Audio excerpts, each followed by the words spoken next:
ambitieux et que la population attend. Merci. Question principale, Madame la députée de l'Acadie. Merci, Monsieur le Président.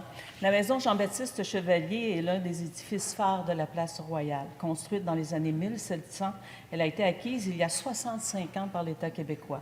Un bien patrimonial classé, rénové à grands frais avec l'argent des contribuables et situé dans un site classé patrimoine mondial de l'UNESCO.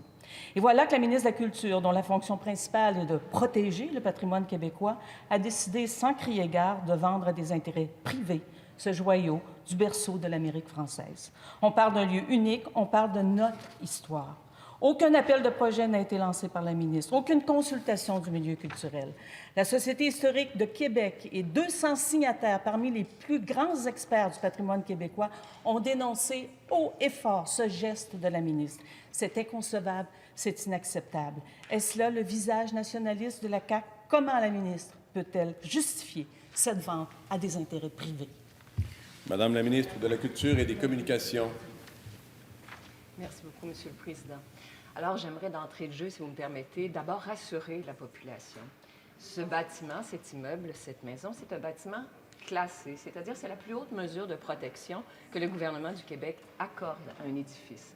Ce bâtiment, il était protégé, il est protégé et il sera protégé. D'ailleurs, Monsieur le Président, l'acquéreur de l'immeuble a des obligations extrêmement importantes des obligations que lui oblige la loi sur le patrimoine culturel. L'acquéreur d'un bien, d'une maison classée, doit l'entretenir, la restaurer, la rénover, en prendre soin. Ici, c'est ce qu'il s'engage à faire. Il n'a pas le choix. Il n'a pas le choix parce que de toute façon, il y a toujours un lien avec le gouvernement et le propriétaire d'un immeuble classé. Et je trouve qu'il faut être culotté pour nous dire que nous abandonnons du patrimoine alors que ce sont les libéraux qui, en 2016-2017, ont négligé, Monsieur le Président, l'entretien de ce bâtiment, ont coupé des subventions. 2,3 millions de dollars n'ont pas été investis dans cette maison. Ils en ont fait un bâtiment excédentaire. Première complémentaire, Madame la députée de l'Acadie. S'il vous plaît, la réponse et la question n'appartiennent qu'à Madame la députée. La CAQ est arrivée avec 7 milliards de surplus. Ce que l'histoire va retenir de cette ministre, c'est sa signature au bas d'un acte de vente, cédant à des intérêts privés un joyau de notre patrimoine.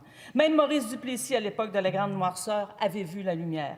Le problème, c'est qu'un bâtiment de propriété de l'État, depuis 65 ans, passe dans les mains du privé sans consultation aucune. Le problème, c'est que nous ne savons rien des conditions de cette vente, même pas le prix, Monsieur le Président.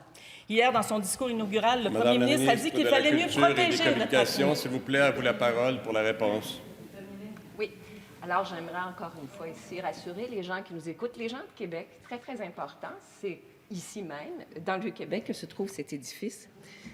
La loi sur le patrimoine culturel fait en sorte qu'un édifice classé est toujours protégé.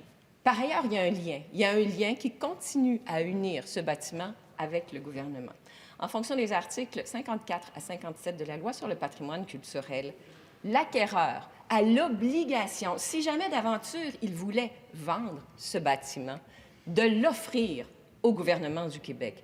Le lien est toujours là, la protection est toujours là et ce bâtiment sera entretenu et vivant. Deuxième complémentaire, Madame la députée de l'Acadie. Il faut le faire, Monsieur le Président. La ministre a été avisée de la vente en décembre de l'année dernière. En février, elle l'autorise et en mars, un mois plus tard, elle se drape de toutes les vertus du monde avec son projet de loi 69 sur le patrimoine bâti sans en glisser un seul mot.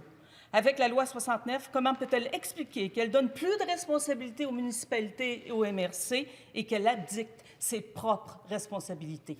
Madame la ministre de la Culture et des Communications.